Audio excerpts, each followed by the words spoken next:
Salut tout le monde, je suis Jessica et je veux vous raconter comment j'ai hypnotisé ma belle-mère et comment ça a mal tourné. Ma mère est morte en me donnant naissance. Mon père a rencontré Lydie quand j'étais bébé et elle est très vite devenue ma belle-mère. Le problème est que Lydie est quasiment aussi méchante que la belle-mère de Cendrillon. C'est pour ça que je m'identifiais autant à Cendrillon quand j'étais enfant. Lydie n'a jamais été affectueuse ou aimante avec moi. Jamais! Elle m'oblige à nettoyer, cuisiner, et elle m'a même fait apprendre à me servir d'une machine à coudre pour que je puisse retoucher ces horribles robes à motifs. Je dois être dans ma chambre dès 19h tous les soirs pour qu'elle et mon père passent un moment de qualité ensemble. Quand mon père travaille loin, je dois quand même être dans ma chambre tôt pour qu'elle ait du temps pour elle, ou juste parce qu'elle déteste voir mon visage. Elle prend cette règle bien trop au sérieux. Une fois, j'avais une horrible migraine, donc je suis sortie de ma chambre après 19h et suis descendue pour prendre des cachets. Elle est arrivée dans la pièce et s'est mise à me crier dessus, en me disant que j'étais ingrate. Mon père travaille souvent en dehors de la ville, mais il est tellement aveuglé par l'amour qu'il ne voit pas à quel point elle est méchante. Quand mon père est loin, il lui envoie de l'argent, donc elle m'emmène faire du shopping avec elle pour que je porte ses sacs. Pire encore, elle dépense des centaines de dollars dans des tenues pour elle, alors qu'elle achète les habits les moins chers et les plus vilains pour moi au magasin de fripes. Quand je vois la mère de mes amis, j'ai mal au cœur. Je sais que ce n'est pas la faute de Lydie que ma mère ne soit plus là, mais j'aimerais au moins qu'elle essaye d'agir en tant que mère envers moi, au lieu de me traiter comme une véritable gêne. Je voulais me venger, mais je ne savais pas comment faire. C'est en regardant des vidéos en ligne qu'une pub est apparue pour de l'hypnose pour prendre du poids. Puis me vint une idée. C'était parfait! Je pourrais me venger en la faisant grossir. Apparemment, ça fonctionnait en reprogrammant le subconscient et la connexion entre le corps et l'esprit. Il y avait plein de commentaires sous la vidéo disant que c'était génial. Lydie était obnubilée par son corps. Elle passait beaucoup trop de temps à se coiffer et à se maquiller, et elle tournoyait dans l'appartement avec ses longues robes évasées. J'avais en tête de lui faire prendre 10 kilos, qui serait suffisant pour qu'elle prenne une taille ou deux de plus, et je savais que ça l'embêterait. C'était le plan initial, mais ce plan s'est retourné contre moi. Méchamment. J'ai commencé à rechercher une vidéo d'hypnose sur le gain de poids immédiat. J'en ai trouvé une, mais cela coûtait 15 $. J'avais économisé mon argent de Noël pour pouvoir m'acheter quelques habits mignons pour essayer de me sortir de mon cauchemar vestimentaire quotidien. Mais je pense que j'avais davantage besoin de cela. Il y avait un message d'alerte avec la vidéo, disant que les instructions devaient être suivies ou cela pourrait devenir dangereux. Je n'ai pas vraiment fait attention à ça. C'était une vidéo, en quoi ça pourrait mal tourner? Persuader ma belle-mère de regarder la vidéo fut facile. Je lui ai fait croire que c'était une vidéo d'hypnose pour devenir riche rapidement, que j'avais achetée dans un magasin d'occasion pour 5 $. Lydie est obsédée par l'argent. Alors ses yeux se sont illuminés en pensant que ça pouvait marcher. Je suis partie de la pièce pendant qu'elle regardait la vidéo puisque je ne voulais pas devenir grosse. Pendant la semaine, elle l'a regardée religieusement. Une semaine était passée et elle n'était pas plus grosse. Je suis allée camper avec mes amis pendant une semaine et quand je suis revenue, toujours rien. Je commençais à penser que j'avais dépensé mon argent pour rien. Je ne pourrais jamais me venger de ma cruelle belle-mère. Mon père est parti travailler à Paris pendant 2 mois. C'était les vacances d'été. Et Lydie ne me voulait pas dans ses pattes. Alors elle a fait payer à mon père un camp d'été pour moi. À des kilomètres d'ici. Je ne voulais pas y aller, mais Lydie avait toujours ce qu'elle voulait. Quand je suis revenue du camp, je suis entrée dans le salon et j'ai vu une femme obèse sur le canapé. J'allais demander qui c'était et pourquoi elle était chez moi. Puis soudainement, elle s'est levée et a dit « Ah, tu es rentrée alors !» C'est là que j'ai compris que la femme obèse était Lydie. Je la regardais la bouche ouverte. J'étais partie seulement 2 mois. Et elle était passée d'une femme mince d'environ 58 kilos à quelqu'un de plus de 90 kilos. Je ne comprenais pas comment ça avait pu arriver aussi vite. Le pouvoir de cette vidéo a dû être incroyable. « Qu'est-ce que tu regardes ?» me gronda Lydie. « Rien, » dis-je en rougissant. « Eh bien, continue ainsi. » Ma belle-mère était méchante et pas attentionnée, mais je me sentais mal qu'elle ait grossi. Je n'avais pas voulu qu'elle prenne autant de poids. Je savais qu'il fallait que je supprime la vidéo, alors j'ai attendu qu'elle sorte avec des amis Puis je suis entrée dans sa chambre pour chercher le CD. J'ai regardé dans les tiroirs de sa table de chevet, ils étaient remplis de barres chocolatées et de paquets de chips. Soudainement, j'ai entendu des bruits et j'ai paniqué.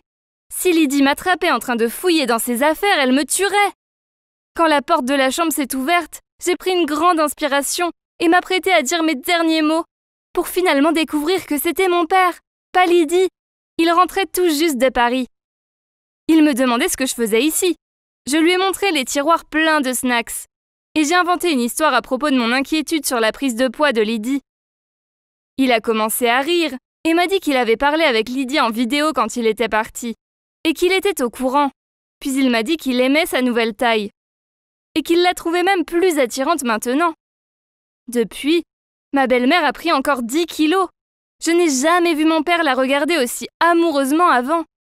Lydie semble apprécier aussi, puisqu'elle a un homme qui la gâte et qui la laisse manger tout ce qu'elle veut. Mon plan a complètement foiré.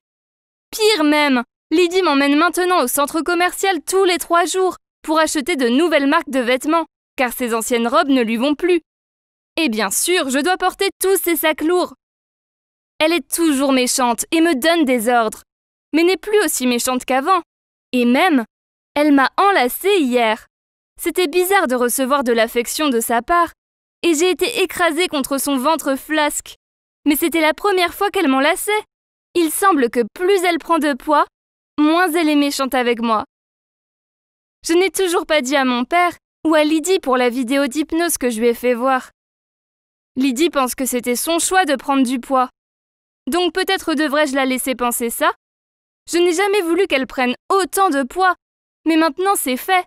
Devrais-je la laisser continuer comme ça? Elle semble beaucoup plus heureuse maintenant, et parfois elle me laisse dévaliser les snacks de son tiroir. Je me suis accrochée aux chaînes de la balançoire et j'ai regardé mes pieds. Quelqu'un s'approchait, c'était Séverine. « Quoi de neuf ?» a-t-elle demandé en s'asseyant sur la balançoire à côté de moi. « Salut !» J'ai réussi à faire un faible sourire. Rien de bien intéressant, c'est juste mes parents qui n'arrêtent pas de se disputer. Ce matin, maman a senti un parfum inconnu sur la chemise de papa et l'a accusé de la tromper. Est-ce qu'il a vraiment une liaison ? Séverine m'a frotté l'épaule. Pas du tout, ton père a probablement juste été pris dans un nuage de brume au grand magasin ou autre chose. Tu ne devrais pas faire des conclusions hâtives. Ton père aime ta mère, tout le monde peut le voir, alors ne t'inquiète pas. J'ai marmonné un « oui » en guise d'accord. Je m'appelle Véronique, et aussi ringard que cela puisse paraître, avant cet incident, j'étais plutôt satisfaite de ma vie. Je vais à une université renommée. Je m'entends très bien avec mes parents, et bien que je sois fille unique, je ne me suis jamais sentie seule, car j'ai ma meilleure amie Séverine pour me tenir compagnie. Elle est un peu comme une sœur pour moi. Quel que soit le problème, il me suffit de lui envoyer un texto, et nous nous retrouvons à notre coin, c'est-à-dire les balançoires du parc. Oui, j'avais tout, et je pensais que rien ne changerait jamais. Il s'avère que j'avais tort. Donc, tout a commencé avec mon père. Il se comportait bizarrement. Il regardait souvent son téléphone, puis se souriait à lui-même. Et ensuite, il prenait son téléphone dans la salle de bain et n'en ressortait pas pendant des heures. Cela n'est pas passé inaperçu pour maman, mais quand elle lui a demandé ce qu'il en était, il a simplement haussé les épaules et dit qu'il avait des problèmes de digestion. Puis, alors que maman faisait la lessive, elle a senti un parfum inconnu sur sa chemise. Elle s'est dirigée vers lui a jeté la chemise à la figure et a exigé qu'il s'explique. Papa a nié et a dit que c'était probablement juste le parfum de ses collègues de travail et qu'elle réagissait de façon excessive. C'est pourquoi je me suis arrangée pour rencontrer Séverine dans notre coin. Et comme d'habitude, elle a été si douce et d'un grand soutien. Séverine avait raison, j'avais peut-être trop réfléchi. En rentrant à la maison, j'ai surpris maman en train de pleurer dans la cuisine. Elle m'a regardée avec des yeux gonflés et a dit « Quelque chose ne va pas. Je le sais. Il ne me regarde plus comme avant. » Je me suis assise, je l'ai serré dans mes bras et lui ai dit « Maman, arrêtons de trop réfléchir. J'ai confiance en papa, il ne nous trahira jamais. » Je suis restée à la réconforter pendant un moment, puis finalement elle s'est calmée. Le lendemain soir, papa est rentré à la maison avec un gros bouquet de roses bleues, les préférés de maman. Puis il a préparé le dîner pour nous deux pour s'excuser de nous avoir rendus tristes. Maman avait l'air touchée et elle s'est aussi excusée de l'avoir mal compris. Je me suis dit que tout irait bien maintenant, n'est-ce pas? Pendant les semaines qui ont suivi, maman et papa semblaient aller bien. Mais le jour de l'anniversaire de ma mère, nous avons invité Séverine et sa mère Josie à dîner. Ma mère était occupée dans la cuisine, alors j'ai pris le cadeau d'anniversaire de Josie pour elle. C'est là que je l'ai senti. Son parfum! C'était le même parfum que celui qui était sur la chemise de papa. J'en étais sûre. Pendant le dîner, j'ai remarqué que Josie n'arrêtait pas de regarder mon père et riait à toutes ces blagues idiotes. Oh mon Dieu! Mon père avait-il une liaison avec la mère de ma meilleure amie? J'avais l'impression que j'allais exploser, mais je ne pouvais rien dire à Séverine car je ne voulais pas la contrarier. Alors, j'ai fait de mon mieux pour éviter ma meilleure amie jusqu'à ce que je comprenne ce qui se passe. Ça a marché pendant quelques jours, mais un jour, après un cours, elle s'est précipitée vers moi et a dit « Véronique, pourquoi tu m'évites ?» J'ai fait semblant de ne pas l'entendre et j'ai continué à marcher, mais elle a attrapé mon bras et a continué. « Est-ce que j'ai fait quelque chose de mal? Tu veux bien juste me répondre, s'il te plaît ?» J'ai craché le morceau. « Je suis presque sûre que mon père a une liaison avec ta mère. » Elle a d'abord eu l'air choquée, puis elle m'a serré dans ses bras et a continué à s'excuser. C'était trop pour moi, et j'ai fondu en larmes dans ses bras. Elle m'a dit qu'elle allait parler à sa mère et découvrir ce qui se passait. Le lendemain, j'ai rencontré Séverine dans notre coin. Elle avait l'air super gênée, puis a dit « C'est vrai, ma mère a eu une liaison pendant 1 mois avec ton père, mais elle a promis que c'était fini. » Mon monde s'est écroulé autour de moi. Je ne pouvais pas le croire. Séverine m'a pris dans ses bras et m'a dit que tout irait bien. J'avais tellement de chance d'avoir une amie aussi géniale qu'elle. Nous avons toutes les deux décidé qu'il valait mieux ne rien dire à ma mère. La liaison était terminée, alors pourquoi lui briser le cœur maintenant? J'ai essayé de continuer comme si de rien n'était, et pendant les quelques semaines qui ont suivi, j'ai vraiment eu l'impression que tout allait bien. Papa était vraiment gentil avec maman, il l'a même surprise avec un dîner chic. Mais un après-midi, j'ai vu papa faire les 100 pas dans le jardin. Il était au téléphone avec quelqu'un et je l'ai entendu dire « Ok, j'arrive maintenant ». Puis il est monté dans sa voiture et est parti. J'ai décidé de le suivre et j'ai vite compris où il allait.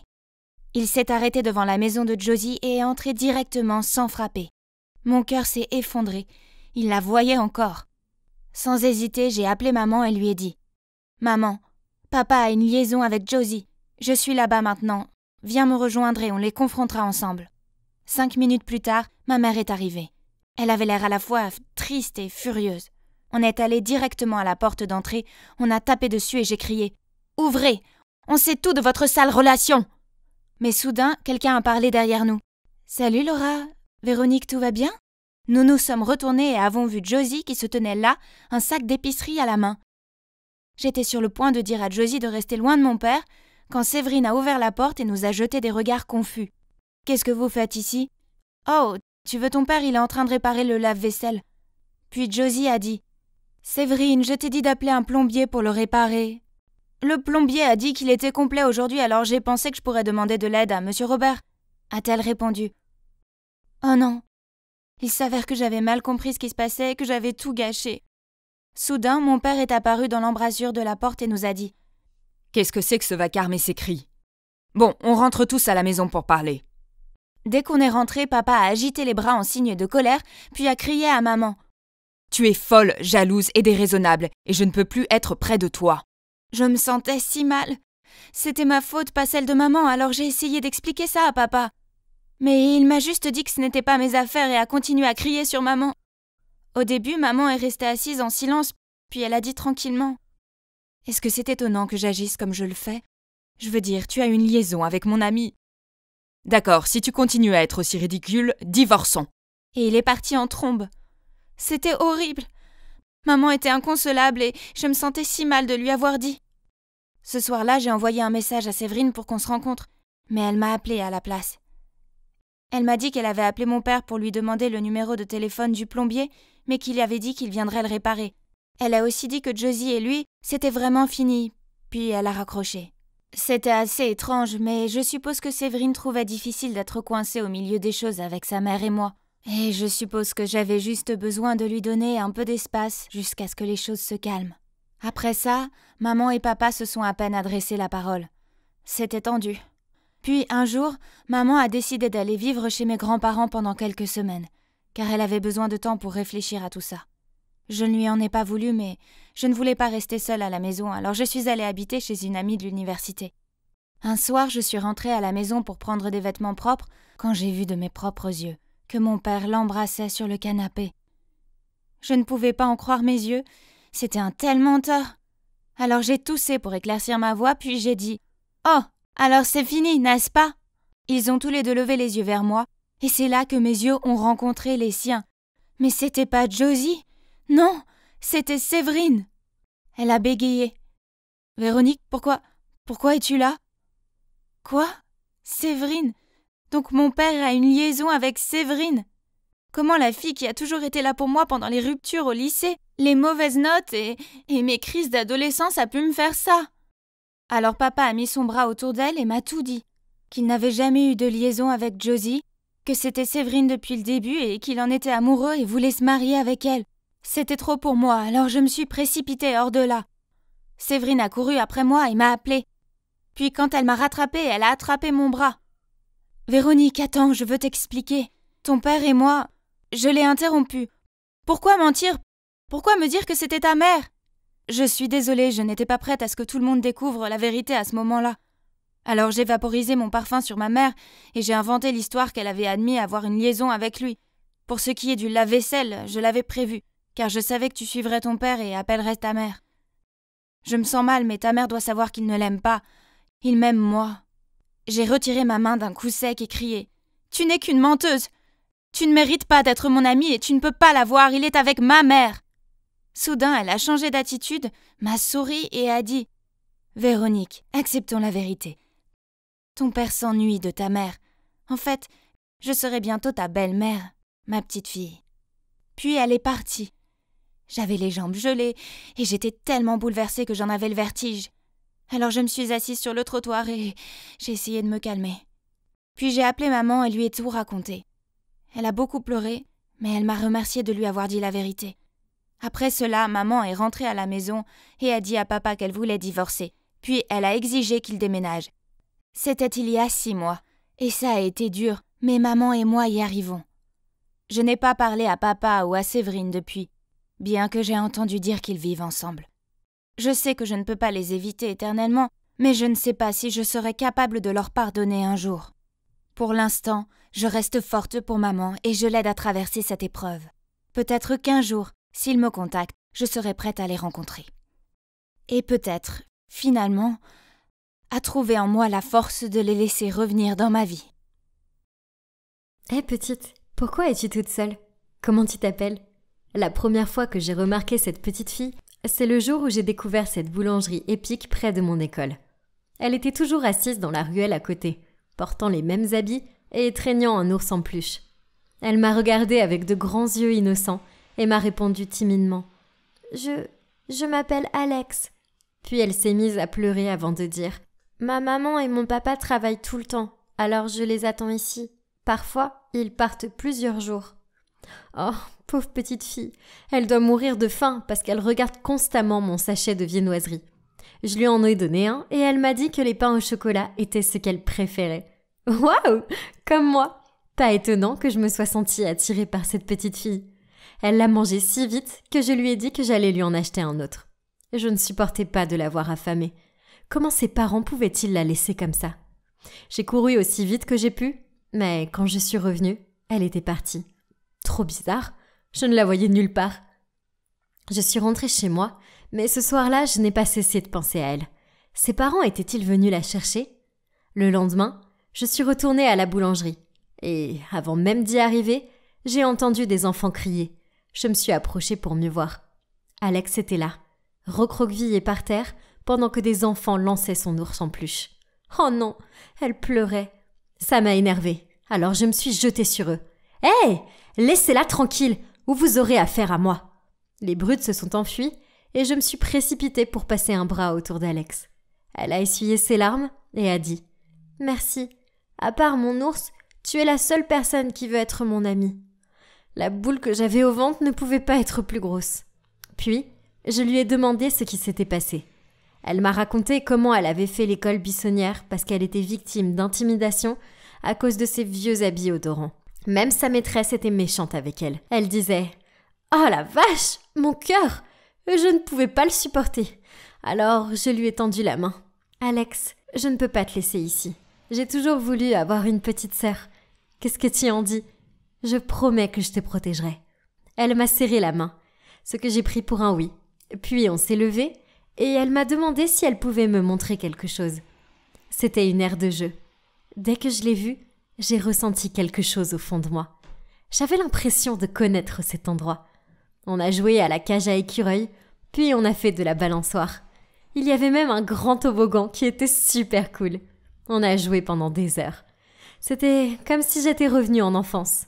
Enfin, si seulement je pouvais me souvenir de mon enfance. De ce que je sais, quand j'avais 8 ans, j'ai eu un gros accident. J'ai subi un traumatisme cérébral et toute ma mémoire s'est envolée. Depuis, j'ai suivi des thérapies et pris des médicaments. Mais c'est étrange d'être incapable de se rappeler de quoi que ce soit de ma vie d'avant. J'essaie de me concentrer sur le présent et je sais que j'ai de la chance d'être encore en vie. Cependant, parfois les migraines de l'accident deviennent vraiment insupportables. Et c'est exactement ce qui s'est passé quand on était sur les balançoires. Je regardais le ciel en rigolant et la minute d'après, je me suis sentie glisser de la balançoire et atterrir par terre. La dernière chose dont je me souviens, c'est de voir Alex courir dans ma direction. Quand j'ai rouvert les yeux, j'étais dans un lit d'hôpital et mes parents me serraient les mains. Ces derniers temps, mes migraines devenaient plus fréquentes et ça inquiétait mon père et ma mère. Ma première pensée a été « Où est Alex ?» J'ai demandé à mes parents s'ils avaient vu une petite fille de 8 ans, mais ils ont eu l'air confus. J'ai compris qu'elle avait probablement pris peur et s'était enfuie. Elle ne quittait pas mes pensées pourtant. Alors dès que je suis sortie de l'hôpital quelques jours plus tard, j'ai commencé à la chercher. Mais elle n'était nulle part. Mais un élan en moi me poussait à continuer à la chercher. Je ne pouvais pas l'abandonner. Il fallait que je la trouve. J'ai couru jusqu'à l'aire de jeu où j'ai été soulagée de la voir sur une balançoire. Elle avait l'air triste, alors je lui ai demandé ce qui s'était passé et elle a éclaté en sanglots. « Ma famille, on a tout perdu. Un gang a ravagé notre maison. Ils ont tout pris. » Même moi, je me suis mise à pleurer après son récit. Comment pouvait-on être aussi cruel ? Elle m'a ensuite dit qu'elle n'avait pas mangé depuis des jours parce que ses parents n'avaient pas les moyens. Heureusement, j'avais apporté 2 pains au chocolat qu'elle a engloutis aussitôt. En même temps, mon esprit carburait pour venir en aide. Mais mes économies étaient à peine suffisantes pour couvrir ses besoins. Mais peut-être que mes parents pourraient aider. Ils donnaient de l'argent à une église, donc j'étais sûre qu'ils seraient heureux d'aider Alex. J'ai appelé ma mère et elle a répondu qu'elle serait heureuse de rencontrer Alex pour voir ce qu'il pouvait faire. J'ai raconté la bonne nouvelle à Alex et on est allé chez moi. Je lui ai donné à manger, puis on s'est installé sur le canapé en attendant mes parents. Voir son visage rayonnant m'a rendue heureuse. Dès que j'ai entendu leur voiture, j'ai couru à la porte pour leur dire « Maman, papa, Alex est ici !» Mes parents sont entrés et ils ont regardé autour d'eux. Puis mon père a dit « ma chérie, où est-elle ?» J'ai dit en pointant le canapé du doigt. Elle était juste là. Je l'ai appelée, mais elle n'a pas répondu. Je n'ai pas compris. Où était-elle passée ? Ma mère a eu l'air inquiète et a dit « Est-elle timide ? Tu es sûre qu'elle était avec toi, mon cœur ?» Frénétique, j'ai fouillé toute la maison, mais elle n'était nulle part. Je commençais à paniquer, mais mon père m'a retenue en disant « Alice, chérie, calme-toi. Peut-être que tu as besoin d'un peu de repos. » J'ai entendu ma mère murmurer. Ces intenses migraines l'ont sûrement épuisée à nouveau. Emmène-la en haut. Je vais appeler le médecin pour lui parler de ses hallucinations. « Je ne suis pas en train d'halluciner. Elle existe vraiment. Pourquoi vous ne me croyez pas ?» ai-je crié, tout en essayant de me libérer de l'emprise de mon père. J'ai senti un vertige s'emparer de moi. Ma tête bourdonnait et le moment d'après, tout est devenu noir. Je me suis retrouvée à l'hôpital pour la 2e fois cette semaine. Waouh, quel record! J'étais allongée, faisant semblant d'être encore inconsciente pour écouter la discussion entre le médecin et mes parents. Alice a un comportement étrange. Elle n'arrête pas de parler d'une petite fille sans abri et ça ressemble assez à son enfance. Aujourd'hui, elle a même dit qu'elle l'avait ramenée à la maison pour nous la présenter. Mais on ne l'a pas trouvée. « Je ne crois pas qu'elle existe », disait ma mère. Le médecin répondait « Il est possible que cette petite fille représente les souvenirs perdus d'Alice. » Parfois, après une thérapie et la prise de médicaments, d'anciens souvenirs peuvent commencer à refaire surface. Peut-être que cette petite fille était une personne de l'enfance d'Alice, une amie ou autre. Quoi ? C'était insensé. Alex provenait-elle de mon enfance ? Je ne comprenais pas. Je me suis assise brusquement et j'ai bredouillé. Me cachez-vous quelque chose ? Je pouvais le voir, car mes parents avaient l'air en panique, et ma mère a répondu « Écoute, ma chérie, la journée a été longue. Ce n'est pas le moment maintenant, mais je te raconterai tout demain. Ok ?» Le lendemain, mes parents m'ont emmenée à l'église, à qui ils faisaient un don chaque année. J'étais confuse et n'arrêtais pas de demander qui était Alex. Finalement, une bonne sœur est arrivée, et on s'est installé dans une petite pièce au 2e étage, où les secrets ont été dévoilés. Mes parents n'étaient pas réellement mes parents. Après l'accident, ils m'avaient adoptée par le biais de l'église. Ils sont venus me chercher à l'hôpital dès que j'ai été rétablie et ne m'ont rien raconté pour éviter de me compliquer la vie. Ils voulaient simplement que je sois heureuse. Je ne pouvais pas y croire. La religieuse m'a demandé de lui expliquer ce qui se passait derrière moi, et je lui ai parlé d'Alex. Dès que j'ai dit son nom, elle a eu l'air choquée, et elle a sorti un album de photos. Elle m'a montré une photo de 2 sœurs jumelles, et a dit « C'est toi, Alice, avec l'ours en peluche, et voici ta sœur jumelle. Elle s'appelle Alex. » Tout à coup, la pièce s'est mise à tourner. C'était trop pour moi. J'avais une sœur jumelle. Avant d'avoir eu le temps de prononcer quoi que ce soit, la bonne sœur m'a prise par la main et m'a conduite vers une grande fenêtre près des escaliers. À travers ces paroles, tous mes souvenirs ont refait surface. Mes parents biologiques nous avaient laissés, moi et Alex, dans cette église parce qu'ils n'avaient pas les moyens de nous élever. Aucune famille ne voulait nous adopter ensemble. Alors la religieuse nous avait dit qu'on allait être séparés. C'était la nouvelle la plus douloureuse qu'on nous ait jamais dite. Alors nous avons décidé de nous échapper ensemble. J'ai confié à Alex mon ours en peluche pour pouvoir sortir par la fenêtre en première. Mais malheureusement, j'ai glissé et suis tombée d'une hauteur dont je ne peux m'avérer heureuse d'avoir survécu. C'est ce qui a effacé tous mes souvenirs. J'ai regardé par la fenêtre tandis que la bonne sœur me racontait tout ça. C'était de la folie. Combien de secrets m'avait-on caché tout ce temps? Alors, où se trouve Alex maintenant? Ai-je demandé, des larmes roulant sur mes joues. Alex avait été adopté par une autre famille, mais les religieuses avaient perdu le contact, car ils avaient déménagé à l'étranger. J'avais l'impression de manquer d'air. Il fallait que je retrouve ma sœur. Mais comment faire sans aucune information? J'ai commencé à chercher sur les réseaux sociaux comme une folle, mais rien n'est venu. Je ne pouvais pas perdre espoir pour autant. J'ai mis à jour mon voyage pour trouver Alex, tous les jours sur un blog personnel. Et pas une nuit, je ne me suis endormie sans penser à elle, et sans me demander comment elle allait. Heureusement, les internautes ont manifesté beaucoup d'intérêt et de soutien pour mon histoire. Il a été diffusé, mais jusqu'à présent, il n'y avait toujours aucun indice sur Alex. Même l'illusion du bébé Alex n'apparaissait plus depuis le jour où j'ai entendu la vérité. Mais je savais, dans mes os, que nous retrouverions le chemin l'une vers l'autre d'une manière ou d'une autre. Et puis un jour, je me suis réveillée avec une autre migraine, après un étrange rêve. Alors j'ai décidé d'aller me promener pour prendre l'air. Et je suis passée par la boulangerie pour le petit déjeuner. J'ai regardé dans la ruelle et me suis vue déambuler avec un ours en peluche dans la main, l'air perdu. On dirait bien que j'avais perdu la boule, hein. Eh bien non, parce que c'était Alex. Pendant 1 minute entière, on est resté à se regarder sans faire un geste. Puis, sans un mot, on s'est jeté dans les bras l'une de l'autre en pleurs. Bon, pour faire bref, Alex avait déménagé en France depuis ses 10 ans. Et depuis lors, elle n'avait jamais cessé de me rechercher. Grâce à un message sur Twitter, elle avait réalisé que j'étais restée là-bas. Alors, elle a postulé pour étudier en Amérique afin de me retrouver. Et voilà, elle était là, juste devant moi. Les mots ne peuvent pas exprimer combien ça semble toujours irréel de la voir à chaque fois. Oh, ne vous inquiétez pas. Tout le monde, y compris mes parents, ont confirmé qu'elle existait vraiment, qu'elle n'était pas le fruit de mon imagination. Ah, Dieu merci. Je ne peux pas croire les montagnes russes par lesquelles je suis passée ces derniers mois. À partir de là, nous sommes devenus inséparables. Et maintenant, on envisage d'emménager ensemble. Il ne nous reste plus qu'à trouver nos parents biologiques. Alex se souvient clairement d'eux.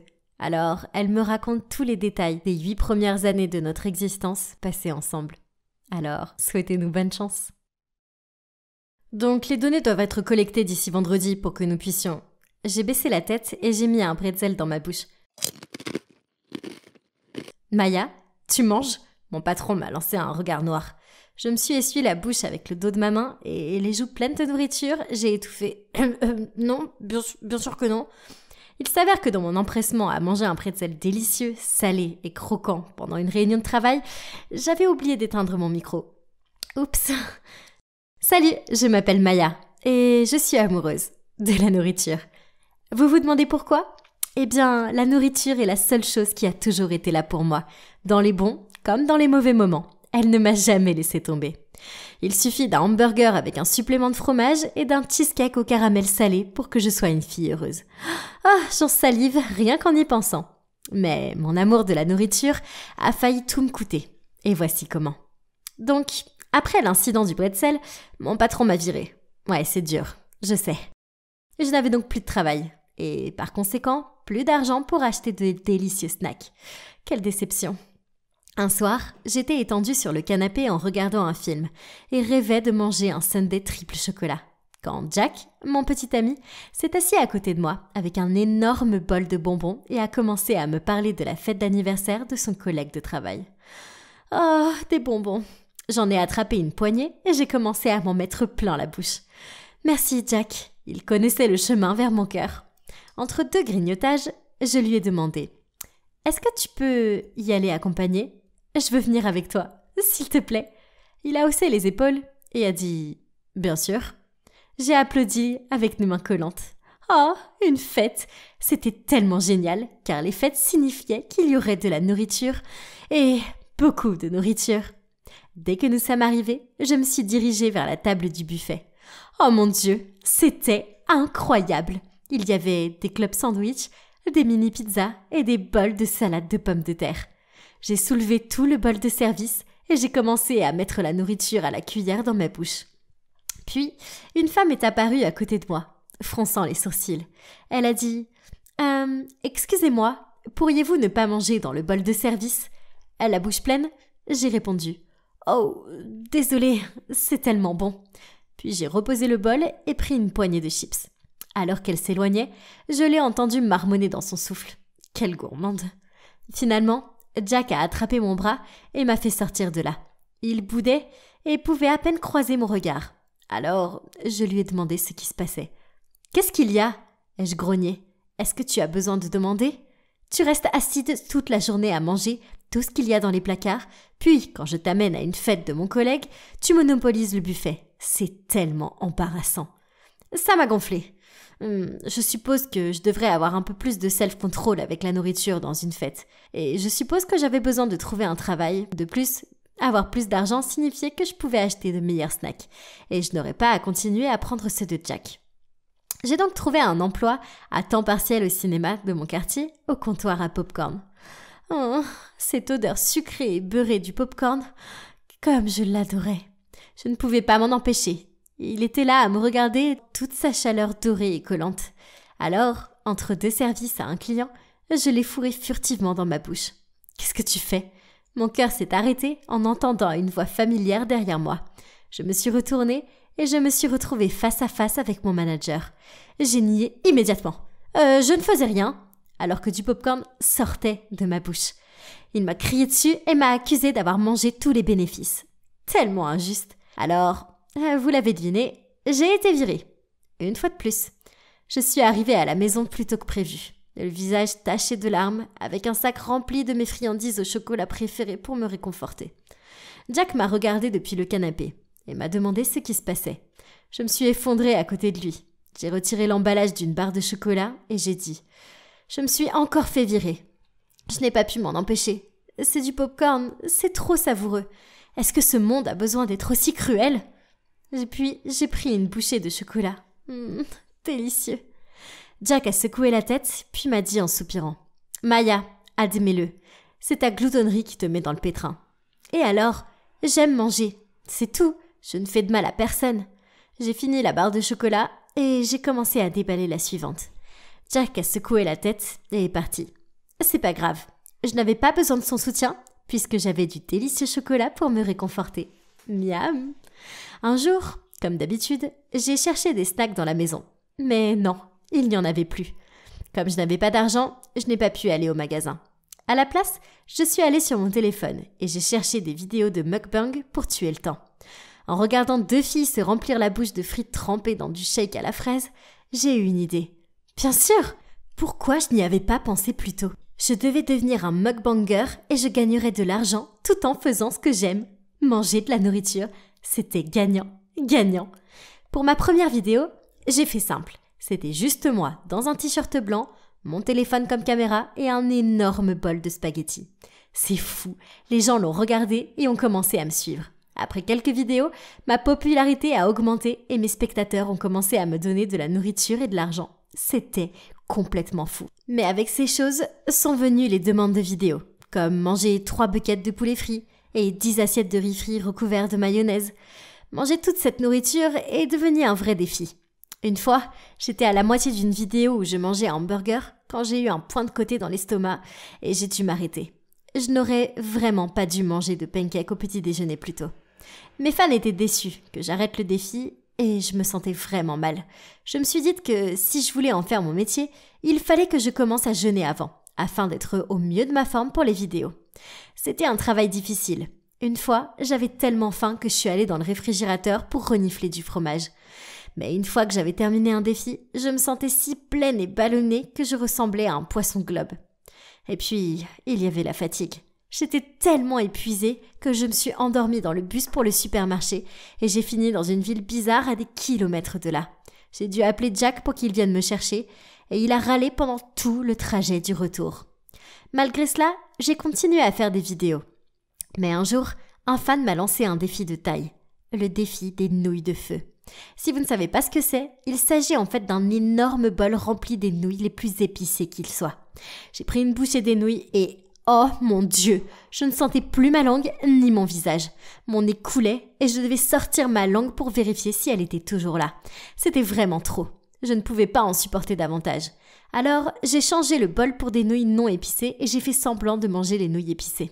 Ensuite, j'ai montré la vidéo et je pense que j'ai bien réussi à faire semblant. Bien que je n'ai eu qu'une seule bouchée de ce produit épicé, il a eu son effet sur moi. Mon estomac gargouillait et ma langue était encore engourdie. Je me suis allongée sur le canapé avec une bouillotte sur l'estomac et je m'apitoyais sur mon sort. Jack s'est assis à côté de moi et m'a jeté un regard inquiet. « Maya, tu dois arrêter ce truc de vidéo et trouver un vrai travail. » Avec ma langue gonflée, j'ai réussi à bafouiller. Manger dans des vidéos, c'est un vrai travail. Jack secouait la tête. « La gourmandise n'est pas un passe-temps. Tout le monde se moque de toi. » Mais allô, j'étais payée pour manger et ces vidéos aidaient de nombreuses personnes solitaires à avoir de la compagnie pendant un repas. Il riait avec moi, pas de moi. Bon sang, Jack était tellement ennuyeux par moments. Entre le défi des nouilles épicées et un défi bizarre de manger des insectes dans lequel j'ai utilisé des verres en gelée recouverts de chocolat au lieu des vrais. Faire semblant est devenu une norme pour moi. Très vite, les articles ont commencé à circuler disant que j'étais une fausse mangeuse. Des articles tels que « Elle fait semblant tout le temps » et « Pas étonnant qu'elle soit toujours en forme » ont surgi partout. Après cela, je n'ai pas eu d'autre choix que de manger en live stream. Beaucoup de mes fans m'ont encouragée à le faire, mais c'était vraiment un travail difficile. Il n'a pas fallu longtemps pour que les kilos s'accumulent. Et en un mois, j'avais pris 2 tailles de robe et je me sentais très faible. Un matin, quand Jack m'a vu chercher dans ma garde-robe quelque chose, n'importe quoi, à porter qui m'irait, il m'a proposé qu'on aille faire un jogging. J'ai regardé mon jean préféré qui ne dépassait plus mes cuisses et j'ai décidé d'y aller. Je suis arrivée au bout du pâté de maison et waouh, il faisait chaud. Mais je ne pouvais pas respirer. J'étais accroupie, agrippée à une barrière pour me soutenir quand une femme enceinte est passée. Tu as une telle inspiration, courir à ton âge et après avoir donné naissance, même sans celui-ci. Elle a tapoté mon ventre. Je ne serais pas capable de le faire. Quoi? Elle pensait que je venais d'avoir un bébé et que j'étais vieille. Ah, génial! Et maintenant, Jack a éclaté de rire lui aussi. Je me sentais mal. Avais-je vraiment l'air si mal en point? Cette question me trottait dans la tête. Alors, j'ai fini par aller sur Internet et commander des pilules pour perdre du poids. J'ai commencé à les prendre et au bout d'une semaine, j'avais des boutons, une haleine fétide, des flatulences odorantes et je me sentais comme une limace. Un jour, j'étais dans la cuisine en train de prendre les pilules quand Jack est rentré. A vu ce que je faisais, me les a arrachées des mains et m'a dit « Maya, regarde-toi, tu es un désastre. Tu dois arrêter les pilules et tu dois arrêter les vidéos. » J'étais plus en colère qu'un nid de guêpe dérangé. Alors je lui ai arraché les pilules et je les ai jetées hors de la pièce, puis j'ai crié « Tu ne comprends pas! Laisse-moi tranquille !» Jack ne m'a pas dit grand-chose après ça. Et j'ai continué à vivre dans ma bulle mukbang. J'ai bientôt atteint les 100 000 abonnés. Et pour fêter ça, j'ai mis en ligne une table remplie de mes aliments préférés. Poulet frit, pizza, beignets, etc. J'étais en train de m'empiffrer quand je me suis sentie chaude et collante et que la pièce a commencé à tourner. J'ai bredouillé. Je me sens pas très bien. Puis je me suis évanouie. En plein milieu d'une émission en direct. Je me suis réveillée quelques heures plus tard à l'hôpital avec une perfusion dans le bras et un médecin au visage sérieux qui me regardait fixement. Ils m'ont dit que j'avais un taux de cholestérol élevé et que si je continuais comme ça, je finirais par avoir du diabète et des saignements d'estomac. J'ai éclaté en sanglots et j'ai juré que j'allais faire de grands changements. J'aime manger, cela ne changera jamais. Mais je ne peux plus faire de vidéos mukbang. J'aime toujours manger, mais je ne fais plus d'excès. Oh, j'ai aussi un nouveau travail. Dans un restaurant. Et, étonnamment, j'ai réussi à résister à la tentation de manger tous ces plats délicieux. Je suis sur le point de devenir la version mignonne et confiante de moi-même. Et à partir de maintenant, si je suis heureuse, triste ou autre, j'en parle à Jack au lieu de me tourner vers la nourriture. J'aimerais toujours la nourriture, mais je crois que j'ai fini par comprendre que j'aime ma santé, et Jack encore plus. Chut, ne lui dites pas ça, il risque d'avoir la grosse tête. Tout ce que nous pouvons faire maintenant, c'est prier, a dit le médecin en quittant la pièce.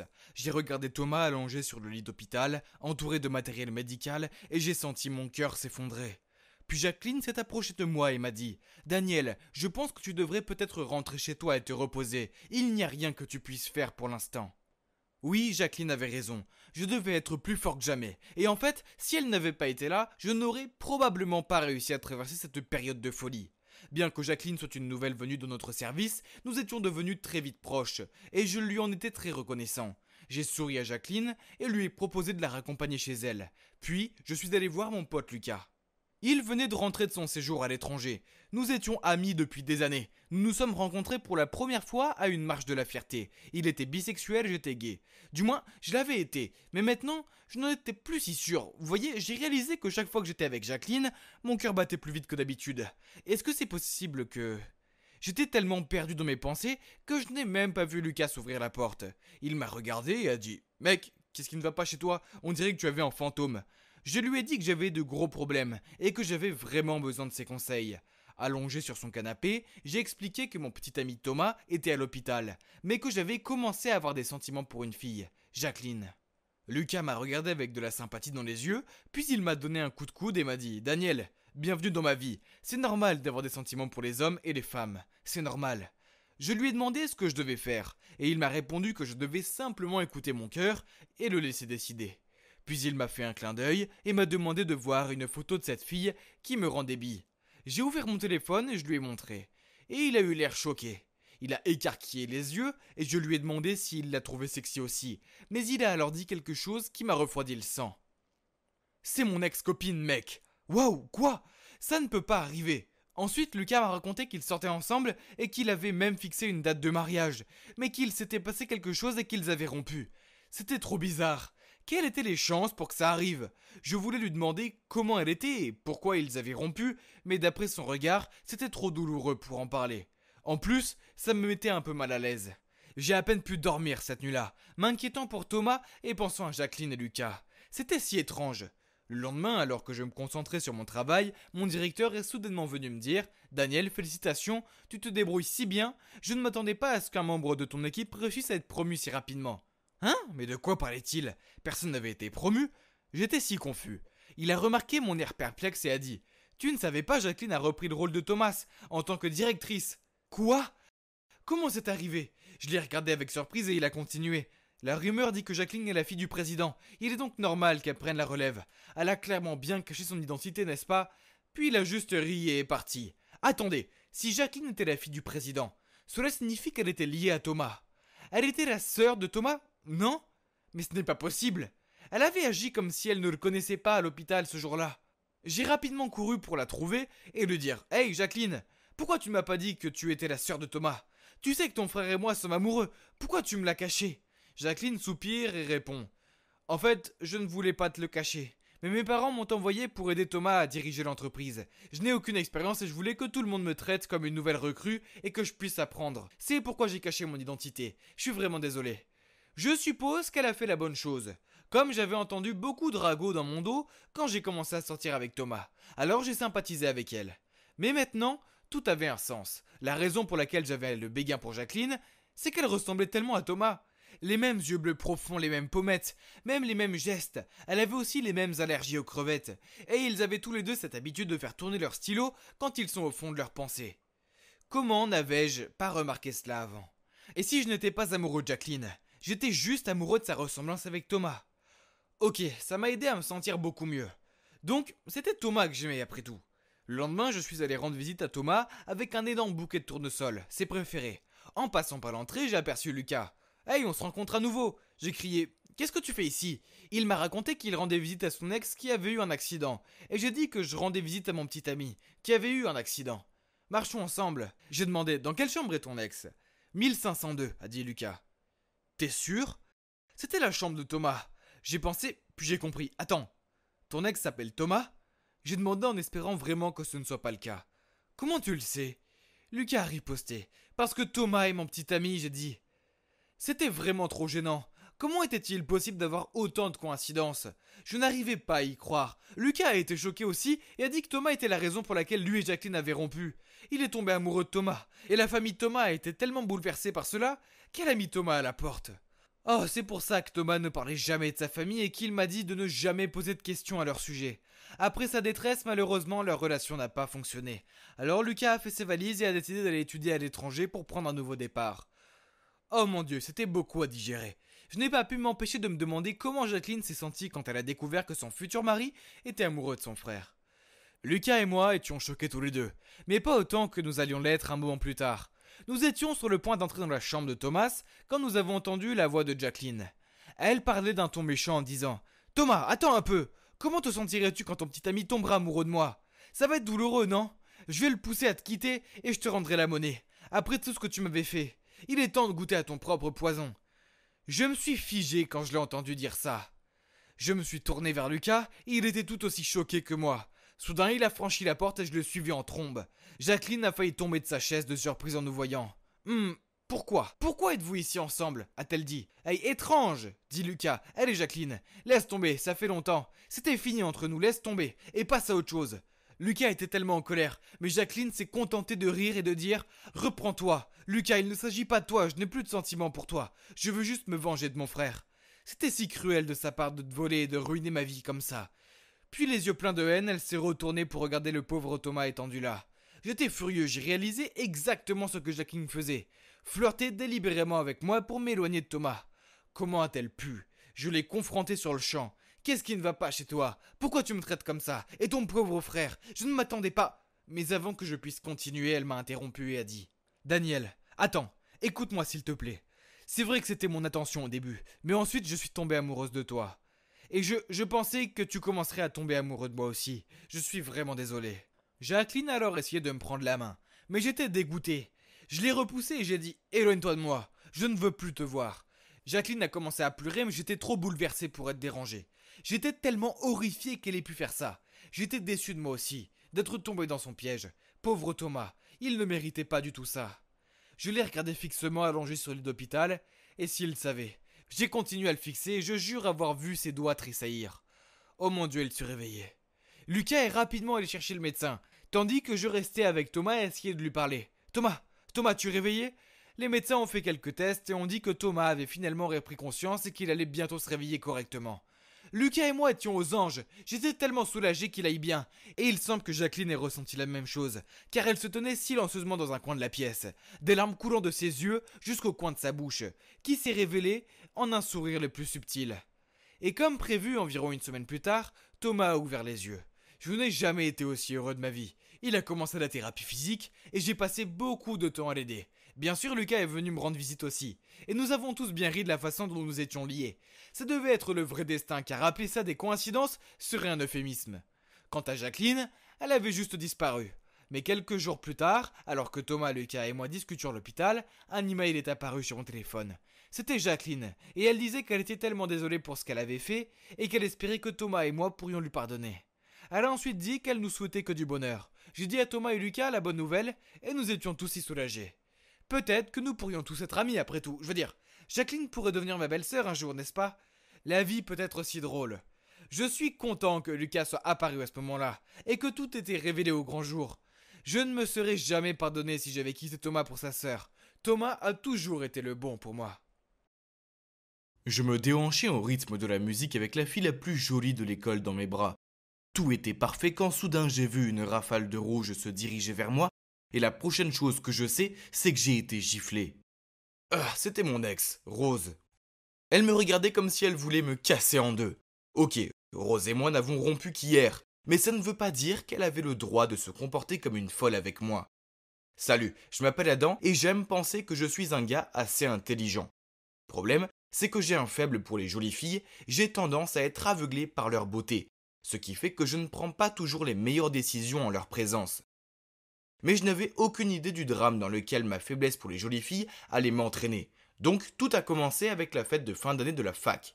Mes amis et moi avons beaucoup bu. Alors quand mon ami Stéphane a parié un hamburger que je n'irais pas demander à Alice de danser, je n'ai pas hésité à l'aborder. Bon sang, elle est si belle, et bien trop bien pour moi. Alors je m'attendais à ce qu'elle me dise de m'en aller, mais au lieu de cela, elle a souri et m'a laissé la conduire sur la piste de danse. Pendant qu'on dansait, elle m'a chuchoté à l'oreille que je lui avais toujours plu. Et là, vous l'avez deviné, Rose, ma folle d'ex, a déboulé et m'a giflé. Je me suis réveillé le lendemain matin avec un mal de tête dévastateur. Ah, c'était quoi tous ces cris venant de l'extérieur de ma fenêtre ouverte? J'ai enroulé ma couverture de lit autour de moi et je me suis traîné jusqu'à là-bas pour jeter un coup d'œil. Lise et Rose se criaient dessus. C'est le mien, pas le tien, ne t'approche pas. C'est moi qui le veux, pas toi, mets ça dans ta tête. Oh oui, on devrait peut-être demander à Adam qui le préfère. À quoi bon puisque nous savons toutes les deux qu'il va me choisir? J'avais bien trop la gueule de bois pour ça, alors j'ai fermé la fenêtre et je suis retourné me coucher. Ces filles, elles ne voulaient pas s'arrêter. Les jours suivants, elles m'ont bombardé de messages et m'ont attendu devant chez moi. D'accord, la plupart des mecs rêvent de deux jolies filles qui se battent pour eux, mais croyez-moi, les regarder s'arracher les extensions de cheveux n'est pas aussi glamour que ça en a l'air. Heureusement, mes prières ont été exaucées par nul autre que Eric, mon frère génial. Il est arrivé avec un billet pour une croisière de luxe de 2 semaines. Il l'avait réservé il y a longtemps, mais il y a eu un empêchement au travail, alors le billet était à moi. C'était super. J'ai fait un câlin à mon frère, lui ai pris le billet des mains et ai commencé à faire mes bagages. La partie la plus délicate était de se faufiler derrière Rose et Lise, qui traînaient toujours dehors. J'ai donc emprunté le sweat à capuche et la casquette de mon colocataire et je me suis fait passer pour lui pour passer devant elle. Résultat, elles ne m'ont même pas regardé 2 fois. Au revoir à mon cauchemar de Lise et Rose et bonjour aux vacances de mes rêves. Ah, c'est ça la vie. Je faisais confiance à mon frère pour réserver un endroit aussi somptueux. Ma chambre était immense et avait son propre balcon. Il y avait tellement de choses à faire ici, depuis le bar en plein air, les dizaines de restaurants, les piscines, le cinéma. J'étais dans mon propre complexe flottant, le paradis. Le lendemain matin, quand je me suis réveillé dans mon grand lit, j'ai écouté les sons du silence. Oui, oh doux silence, comme tu m'as manqué. C'était une zone sans discussion entre filles. Ah. Je me suis changé et j'ai marché jusqu'au bar extérieur. Il n'était clairement pas trop tôt pour un cocktail. J'avais mis une paire de lunettes de soleil, c'est alors que je l'ai repérée. Elle était magnifique. J'ai rapidement commandé 2 cocktails et j'ai commencé à marcher vers elle. J'étais sur le point de lui tendre la boisson, mais j'ai trébuché sur une chaise longue et j'ai regardé le verre tomber au ralenti. J'ai essayé désespérément de l'attraper, mais non. À la place, j'ai réussi à la frapper dans le dos. Elle a poussé un glapissement et a crié « Espèce de pervers, à quoi tu joues ?» Je suis resté là, bouche bée, à me demander si je devais plonger dans la piscine pour échapper à ce drame ou non. J'ai baissé les yeux sur mes lunettes de soleil qui, dans toute cette action, étaient tombées. Soudain, une idée m'est venue. Alors je me suis penché, j'ai tendu le bras et j'ai fait semblant de les chercher à tâtons. Elle m'a regardé pendant un moment puis a ramassé mes lunettes de soleil, les a mises dans ma main et a dit « Oh, je suis désolé, je n'avais pas réalisé. Tiens, laisse-moi t'aider. » Puis elle a pris mon bras et m'a guidé à travers la zone de la piscine. Je l'ai remerciée et avec mes lunettes de soleil, je l'ai regardée partir. Donc elle pensait que j'étais aveugle. Ouais, ce n'était pas ma meilleure idée, mais ça m'a permis au moins de me sortir d'une situation délicate avec une jolie fille. Plus tard ce soir-là, je suis allé au restaurant buffet pour dîner. J'allais empiler mon assiette quand je me suis heurté à quelqu'un et j'ai failli la faire tomber. Ah, c'était encore cette jolie fille. J'ai rapidement mis mes lunettes de soleil, puis je me suis délibérément tourné dans le mauvais sens et je dis à haute voix « Oh, je suis désolé ». Elle a posé sa main sur mon épaule et m'a guidé pour que je sois face à elle, puis a dit « C'est moi, la fille de la piscine. Et c'est bon, j'aurais dû regarder où j'allais. As-tu besoin d'aide ?» Je l'ai rapidement coupé. « Non merci, c'est bon. » Puis j'ai levé mon assiette jusqu'à mon nez et je l'ai reniflé. Ces crevettes sentent vraiment bon. Elle a levé un sourcil devant mon talon pour sentir la nourriture. Alors j'ai continué à faire semblant de renifler la nourriture en la mettant dans mon assiette. Vous savez quoi? Elle n'arrêtait pas de me fixer. Finalement, elle est partie. Ouf, je l'ai échappé belle. Ensuite, je me suis rendu au bar du pont supérieur pour me détendre, avec un autre cocktail. Puis, qui s'est rapproché? Mais oui, vous l'avez deviné, la jolie fille. J'ai immédiatement détourné les yeux d'elle, mais qu'est-ce que c'est? Elle s'est avancée vers moi et s'est assise en face de moi. « Hé, tu te souviens de moi ?» m'a-t-elle demandé. Saisissant ma chance de flirter avec elle, j'ai répondu « Oh oui, comment pourrais-je oublier quelqu'un d'aussi beau que vous ?»« Hein? Comment savez-vous que je suis belle ?» Mince, j'avais besoin de réfléchir avant de parler. « Ah, eh bien, c'est votre voix. Une voix douce comme la tienne ne peut appartenir qu'à une belle fille. » La crise a été évitée, car après cela, nous avons commencé à bavarder, et mon Dieu, c'est un amour. Savez-vous qu'elle milite pour une organisation qui s'efforce de garantir les droits des petites filles nées en Afrique? Je sais, c'est formidable. La soirée touchait à sa fin, et elle a dit « Oh, au fait, je m'appelle Bella. » J'ai répondu « Bella, un nom aussi beau que ton âme.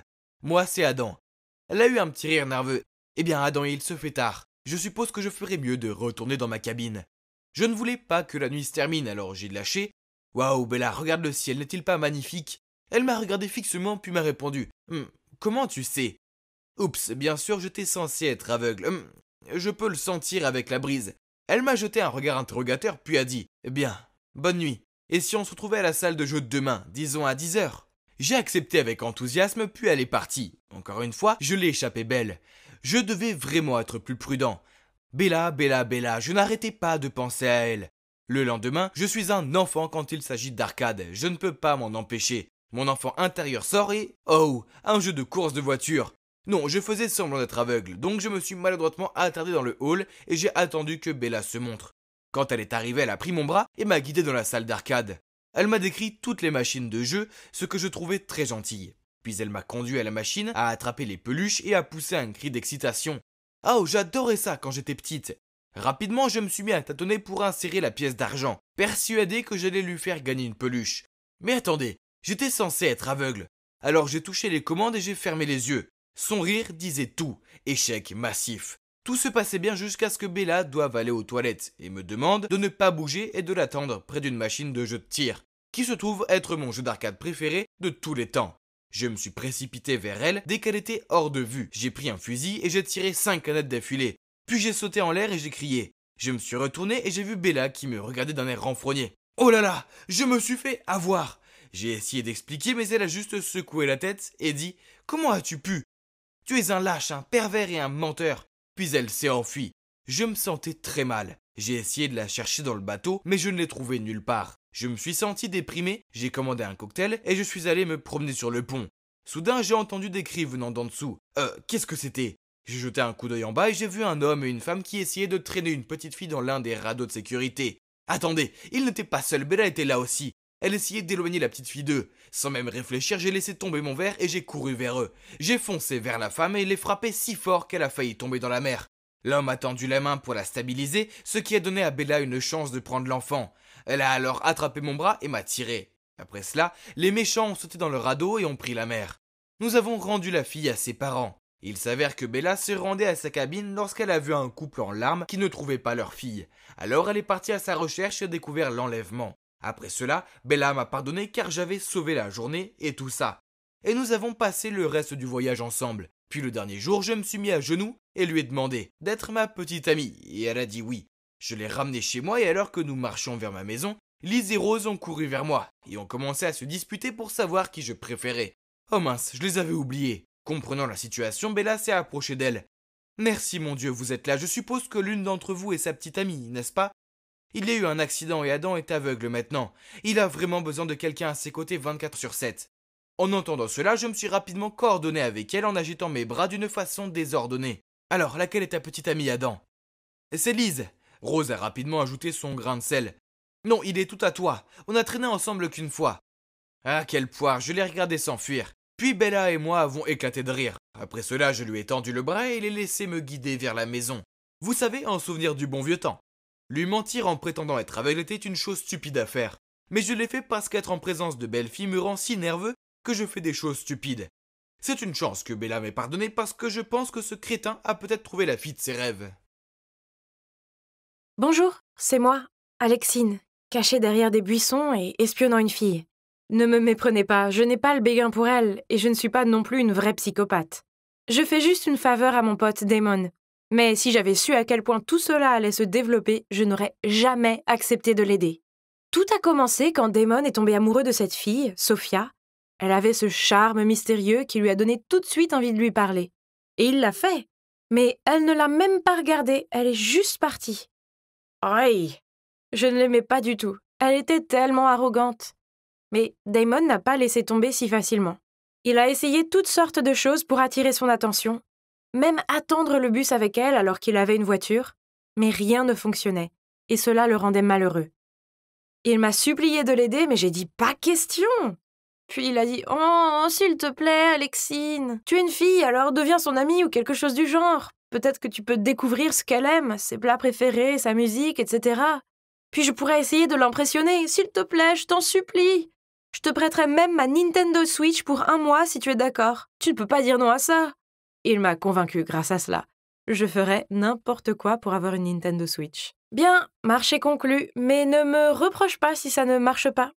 Donc après la classe, ce jour-là, j'ai cherché Sophia. Elle était à l'arrêt de bus et j'étais sur le point de l'approcher, quand soudain elle s'est éloignée. J'ai décidé de la suivre et en chemin, elle s'est arrêtée pour aider une vieille dame à traverser la route. Waouh, j'ai été surprise. Pour quelqu'un avec un visage si froid, elle avait un cœur plutôt chaud. Peut-être qu'elle n'était pas si mauvaise après tout. Après cela, elle a commencé à marcher vers le parc et à ce moment-là, la nuit commençait à tomber. Que faisait-elle? Elle s'est assise sur un banc dans une partie effrayante du parc, comme si elle attendait quelqu'un. Je me suis cachée derrière un buisson pour qu'elle ne me voie pas, mais j'étais complètement paniquée. Soudain, 2 types sont apparus et ont commencé à lui parler. Mais ils n'avaient pas l'air d'être des connaissances. Oh mon Dieu, elle avait l'air paniquée, je devais l'aider. J'ai rapidement crié « Officier, à l'aide! S'il vous plaît, aidez-nous! Il y a 2 types qui nous dérangent !»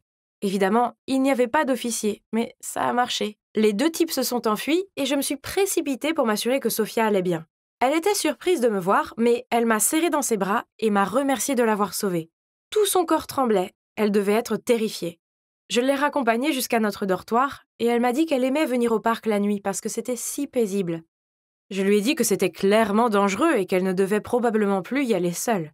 Puis nous avons échangé nos numéros et après cela, nous sommes devenus assez proches. Assez proches pour que quelques jours plus tard, je lui dise que Damon avait le béguin pour elle et lui demande si elle accepterait de sortir avec lui.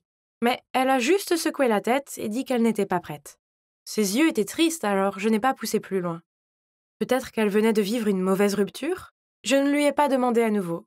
Mais un soir, je me rendais à son dortoir pour une soirée cinéma quand j'ai entendu 2 personnes se battre. C'était Sophia et un type et elle pleurait. On aurait dit que le type allait la frapper, alors j'ai couru et j'ai dit « Hé, mais qu'est-ce que tu fais? Laisse-la tranquille ou j'appelle les flics !» Il s'est juste moqué de moi et a dit à Sophia « On n'a pas encore fini !» Puis il est parti en trombe. J'ai demandé à Sophia si elle allait bien et qui était ce type, puis elle m'a dit que c'était son ex et qu'il essayait de se remettre avec elle mais qu'elle n'était pas intéressée. En me racontant cela, elle s'est mise à pleurer et a dit « À cause de lui, j'ai tellement peur et je suis si anxieuse. J'ai même trop peur pour dormir la nuit. » Je me suis sentie si désolée pour elle. Je lui ai dit que j'étais là pour elle et qu'elle pouvait m'appeler à tout moment. Eh bien, peut-être que je n'aurais pas dû dire ça, car c'est exactement ce qu'elle a commencé à faire. Chaque nuit, elle m'appelait et on finissait par discuter jusqu'à 3 heures du matin. J'étais tellement épuisée, mais je voulais l'aider. Elle semblait si anxieuse tout le temps. Damon savait qu'on discutait beaucoup, mais il avait arrêté de demander des nouvelles de Sophia. Il semble qu'il ait perdu tout intérêt et qu'il s'inquiète plus de me voir ressembler à un zombie de The Walking Dead. Tu as sérieusement besoin de dormir, Alexine. Éloigne-toi de Sophia, elle a clairement des problèmes. C'est probablement mieux de ne pas trop s'impliquer. Plus facile à dire qu'à faire. Mais cette nuit-là, j'ai décidé de ne pas répondre à son appel. Je me suis couchée tôt et quand je me suis réveillée le lendemain matin, j'avais environ 20 appels manqués et 50 textos d'elle. Oh mon Dieu! Certains d'entre eux disaient qu'elle se sentait si seule et que je l'avais abandonnée. Et l'un d'eux disait « Si tu ne décroches pas, je vais tout faire. » Ok, c'était fou! Je l'ai immédiatement appelée, mais elle ne décrochait pas. Je me suis précipitée à son dortoir, mais personne ne répondait. J'étais paniquée et je tapais sur la porte en criant « Sophia, ouvre cette foutue porte !» Mais il n'y avait toujours pas de réponse. J'avais peur qu'elle ait fait quelque chose de mal, alors j'ai demandé à des étudiants de m'aider à défoncer la porte. Et c'est alors qu'elle a ouvert la porte. Je n'ai jamais été aussi heureuse de voir quelqu'un en vie. J'ai couru pour l'embrasser, mais elle avait l'air si agacée. « Qu'est-ce que tu fais là ? Tu fais une scène !» a-t-elle dit. « Quoi ? J'étais tellement inquiète pour toi. Tu m'as dit que tu allais. » Mais elle m'a interrompue et m'a dit « Tu as besoin de dormir, Alexine, tu as l'air folle. » Je ne pouvais pas le croire.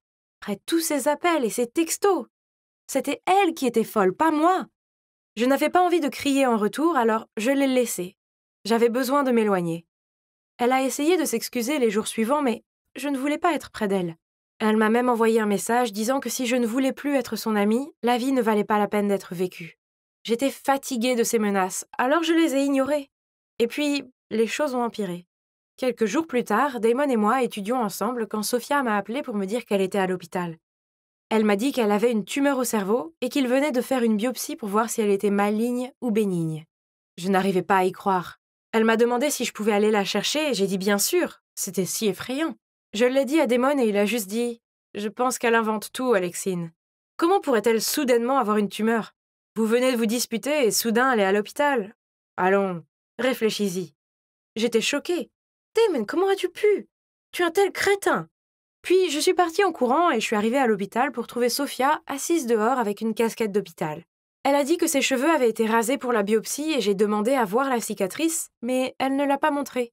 Elle a dit qu'elle aurait mal à la tête si elle l'enlevait. J'étais juste contente qu'elle aille bien et je l'ai ramenée chez elle.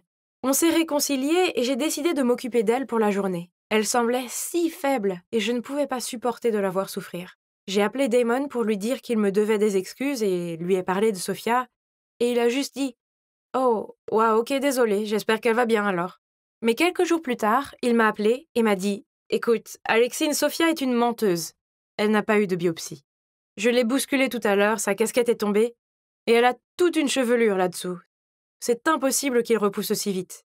Pourquoi m'aurait-elle menti ? Je n'ai pas compris. J'avais besoin de savoir la vérité, alors, après la classe, je suis allée à son dortoir. Elle a ouvert la porte tout de suite et, bien sûr, elle avait tous ses cheveux intacts. Elle savait probablement que Damon me l'avait dit et n'avait donc pas pris la peine de continuer à mentir. Cela m'a rendue furieuse. J'ai tout de suite commencé à lui crier dessus. « Honnêtement, Sophia, qu'est-ce qui ne va pas chez toi ? Pourquoi tu fais semblant d'être malade comme ça ? Les amis ne font pas ça. » Sophia m'a pris la main et m'a dit « Alexine, je suis désolée, j'étais désespérée. Je l'ai fait seulement parce que tu me manquais et je voulais que tu t'intéresses de nouveau à moi. Mais je suis allée trop loin. Pardonne-moi, s'il te plaît. »« Es-tu folle ?» j'ai crié. « J'étais morte d'inquiétude pour toi. Tu es sûre qu'il n'y a rien qui ne va pas chez toi ?» Sophia s'est mise à sourire bizarrement et a dit « La seule chose qui ne va pas chez moi, c'est que je suis amoureuse de toi, Alexine. » Elle n'a pas voulu lâcher ma main et je l'ai regardée fixement, sous le choc. « Qu'est-ce que tu as dit ? » ?»« Tu m'as entendu ? Je t'aime. » Puis elle s'est mise à rire frénétiquement et a dit « Je t'aime depuis le jour où on s'est rencontrés. Je savais que tu me suivais, alors j'ai fait semblant d'être en danger pour que tu viennes me sauver. Même mon ex-petit ami était faux. C'était juste un de mes amis qui faisait semblant. Tu ne vois pas ? Je suis prête à faire n'importe quoi pour avoir ton attention. Si ce n'est pas de l'amour, alors qu'est-ce que c'est ? Ça ne pouvait pas arriver. » J'ai essayé de rester aussi calme que possible et j'ai dit « Écoute, Sophia, je suis flattée, je le suis vraiment, mais je suis hétéro. Je te vois juste comme une amie, ok ? » Mais Sophia ne voulait pas abandonner. Elle m'a encore pris les mains et m'a dit « Comment tu sais ça ? Tu n'as même pas encore essayé de m'aimer. Donne-moi juste une chance et je te montrerai à quoi ressemble le véritable amour. » J'ai essayé de me libérer de ses mains, mais c'était impossible. Sophia a attrapé mes mains de plus en plus fort, au point que ça commençait à faire mal. Elle m'a regardé dans les yeux et, oh mon Dieu, c'était comme si je ne pouvais plus la reconnaître. Elle avait l'air d'une folle, d'une psychopathe. Puis elle a commencé à parler sur un ton vraiment effrayant. « Tu ne peux pas t'éloigner de moi. Tu es à moi maintenant. » J'avais tellement peur, il fallait que je sorte d'ici. Alors je l'ai poussée très fort pour qu'elle tombe par terre et j'ai couru comme une folle jusqu'à ce que je sois de retour dans mon dortoir. Puis j'ai appelé la police, mais au moment où ils sont arrivés à son dortoir, elle était partie. Je leur ai raconté ce qui s'était passé et je leur ai montré une photo d'elle. Et vous n'allez pas le croire. Apparemment, je n'étais pas la seule fille que Sophia avait attaquée. Il y avait d'autres filles aussi. Après cette nuit, j'étais terrifiée. Partout où j'allais, j'avais l'impression que quelqu'un m'observait. Un soir, après mon travail, je marchais dans le parc pour retourner à mon dortoir quand j'ai entendu quelqu'un devant moi. J'ai tout de suite su que c'était Sophia, mais elle n'était pas seule, elle était avec des gars. Ils m'ont repérée et ont commencé à se diriger vers moi. Mais j'ai couru aussi vite que possible et heureusement la police était juste en dehors du parc et est entrée et les a arrêtés. Ça ressemble à une coïncidence, pas vrai? Eh bien, ça ne l'était pas. Sophia n'est pas la seule à pouvoir tromper les gens. Je savais que Sophia me traquait. Alors, j'ai alerté la police et ensemble, nous avons créé ce plan pour l'attraper. Et voilà, ça a marché. Sophia, si tu regardes ceci, je te souhaite le meilleur. Mais ne nous rencontrons plus jamais. C'est assez de harcèlement pour le reste de ma vie. C'était le 31 mars, un jour ordinaire, pas vrai? Eh bien oui, mais pas le lendemain. Non, car c'était le jour du poisson d'avril. Un farceur comme moi attend toute l'année, ce jour où je peux faire des blagues aux gens sans qu'ils soient fâchés contre moi. J'ai planifié mes tours depuis des mois et ça va être tellement amusant.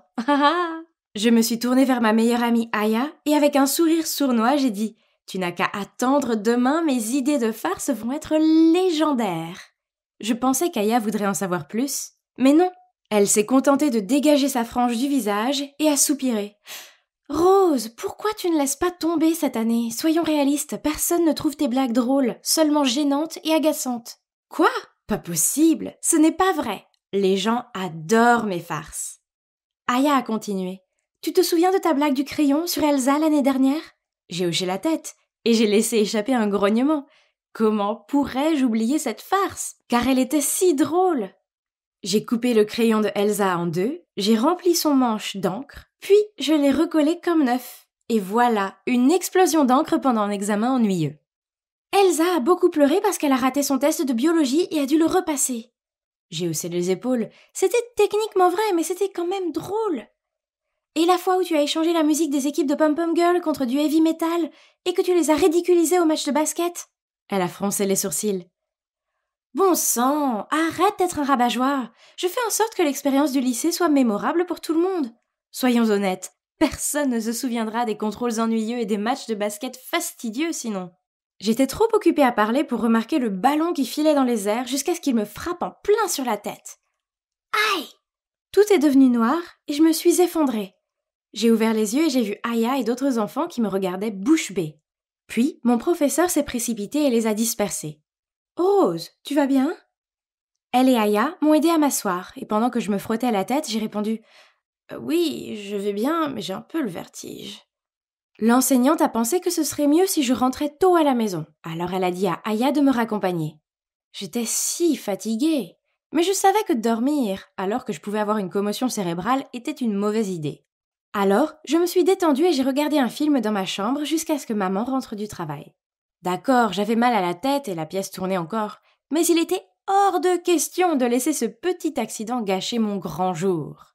J'avais des projets à faire, alors j'ai pris mon carnet et j'ai vérifié mes idées de farce et ma liste d'accessoires.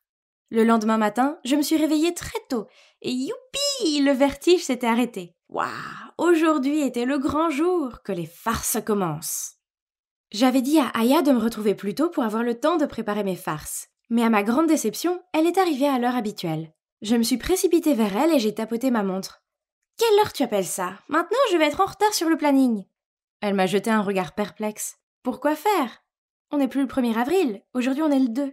Tu as eu congé hier à cause de ta bosse à la tête. Tu te souviens? » « Quoi? De quoi est-ce que tu parles? Regarde, il est écrit qu'on est le 1er avril. » J'ai agité mon téléphone devant elle. « Alors ton calendrier est faux. Vérifie tes paramètres. Maintenant allons-y. » Elle est partie. « Pas question, ne crois pas que tu peux me duper !» j'ai dit en essayant de courir après elle. Dès que je suis arrivée à l'école, j'ai rejoint mes amis à la cantine pour le petit déjeuner. Et Célia m'a regardée et a dit « Comment ça va la tête ?» Je lui ai dit que ça allait et je lui ai passé un Oreo. Elle l'a mangé sans hésiter. Mais après une bouchée, elle l'a recraché dans sa main. « Burk, c'est quoi ça? Burk !» Je lui ai ri au nez et lui ai dit « Ah, c'est du dentifrice pris en sandwich entre des biscuits Oreo. Ok, je suis désolée. Bois ça. » Puis je lui ai passé une bouteille de cola. Elle a pris une grande gorgée puis l'a immédiatement recrachée. « Hé, c'est dégueulasse !» Puis elle a couru à la salle de bain pour se nettoyer la bouche. Oui, j'avais mis de la sauce soja dans cette bouteille. Je l'ai suivie dans la salle de bain pour vérifier qu'elle allait bien et je l'ai trouvée en train de se rincer la bouche sous le robinet. Quand elle a fini, elle a froncé les sourcils et m'a dit « Rose, ce n'est pas drôle. Je croyais que tu ne faisais ces farces stupides que le 1er avril. Maintenant, je dois supporter une haleine puante de sauce soja toute la journée. J'ai roulé des yeux puis j'ai souri. Ouais, comme si ce n'était pas le 1er avril aujourd'hui. Ce n'est pas le cas. Qu'est-ce qui ne va pas chez toi? On est le 2. Et elle est partie en claquant la porte. Attends, quoi? Qu'est-ce qu'elle a voulu dire par on est le 2? C'est pas vrai. Quoi qu'il en soit, vu que j'étais déjà ici, j'ai décidé que je pouvais aussi bien faire une autre farce. J'ai sorti mon pot de Nutella, je suis entrée dans un des box et j'ai attendu qu'une autre fille entre dans celui d'à côté. Je lui ai demandé « Hey, excuse-moi mon ami, vous aviez du papier toilette là-dedans ?» Elle a été gentille et a répondu « Bien sûr !» puis elle me l'a passé. J'ai rapidement mis du Nutella sur ma main, puis je l'ai frotté sur sa main à elle aussi. Oups! Oh là là, elle a crié si fort que je n'ai pas pu retenir mon rire. « Burk, qu'est-ce que c'est? Si dégoûtant! Espèce de monstre !» Puis elle est sortie en courant pour se laver la main. Je suis sortie. « Relax, ma fille. C'était juste une farce pour le jour des fous. Juste du Nutella. » Mais elle a ricané en retour. « Tu es folle! Et c'est déjà le 2. Bon sang, mais qu'est-ce qui ne va pas chez toi? » Et elle est partie. Ok, donc c'était bizarre. Pourquoi tout le monde agissait comme si c'était le 2 avril? En allant en cours, j'ai revérifié mon téléphone. Ouais, c'était le 1er avril. Ok, j'ai compris. C'était la tentative stupide de tout le monde de me duper. Bien essayé, mais ça ne marchera pas. Comme on était le 1er, ça voulait dire que c'était l'heure du cours de maths. J'ai pris ma place en classe et j'ai attendu. Mais pourquoi Monsieur Simon, le professeur de chimie, est-il entré? Il nous a dit de nous préparer pour notre prochaine leçon dans le laboratoire. Hein? Qu'est-ce qui se passait? J'étais si confuse. C'était l'emploi du temps de demain, non? Puis, il s'est assis sur la chaise sans aucun soupçon et... un gros bruit de paix a retenti. J'ai tellement ri que j'avais mal aux côtes. Je n'arrivais pas à y croire. Je fais ça chaque année, mais il se trompe à chaque fois. Mais, attendez, pourquoi tout le monde était-il si calme? J'ai regardé autour de moi et j'ai réalisé que j'étais la seule à rire. Oh, allez tout le monde, c'était amusant, la blague typique du poisson d'avril. Monsieur Simon a brandi le coussin péteur et m'a jeté un regard sévère. Rose, je n'attends pas ce comportement de quelqu'un de ton âge, surtout que ce n'est même plus un poisson d'avril. Et croyez-le ou non, tous mes camarades de classe étaient d'accord avec lui. C'est pas vrai. Tout le monde était fou. Non, c'est le 1er avril, je le sais, vous mentez tous, ai-je répondu en panique avant de rassembler mes affaires et de sortir de la classe en courant. J'avais vraiment besoin d'un peu d'espace pour réfléchir à tout cela. Tout était tellement fou. Je n'aurais pas pu m'évanouir pendant toute une journée, n'est-ce pas?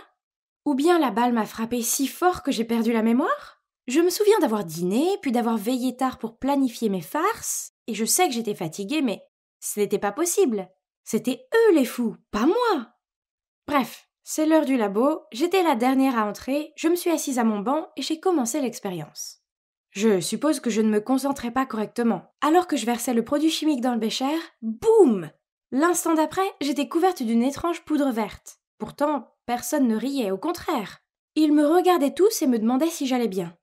Puis Monsieur Simon leur a demandé à tous pourquoi cette bouteille de produit chimique est-elle ici? Quelle erreur! Embarrassée, j'ai couru à la salle de bain pour me nettoyer le visage. Bon sang, je ressemblais au Grinch. C'était super difficile à enlever en frottant. Aïe! J'espérais ne pas garder cette couleur pour toujours.